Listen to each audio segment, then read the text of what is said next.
The night was unusually still as Thomas drove down the deserted forest road.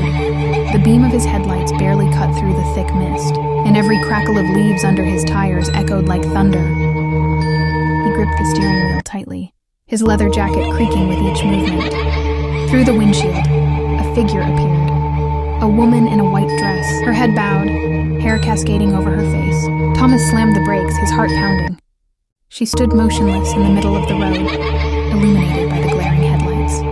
"Are you all right?" he shouted, stepping out cautiously, flashlight in hand. She didn't respond. As he inched closer, the woman's hand suddenly dropped to her side, blood trailing down her pale skin. The beam of his flashlight flickered, casting dancing shadows that made the trees appear as though they were reaching for him. When he was mere feet away, her form began to fade, dissolving into the mist. A bloodied handprint remained on the asphalt where she once stood.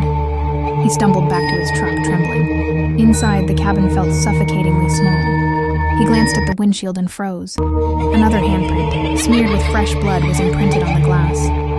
From the corner of his eye, he caught a reflection. Turning slowly, he saw her face, or what should have been a face. Instead, hollow eyes stared back, her mouth twisted in a soundless scream. He whipped around, but the seat behind him was empty. His panic surged.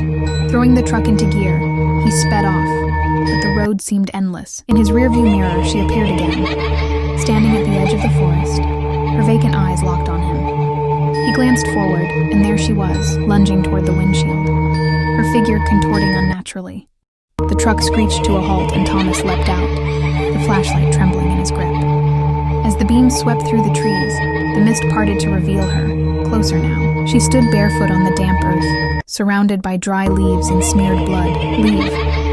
A whisper filled the air, though her lips never moved. The flashlight flickered once more and went out. Darkness engulfed him as her presence closed in, leaving only the echo of her chilling words, and the blood-stained road that would claim another unwitting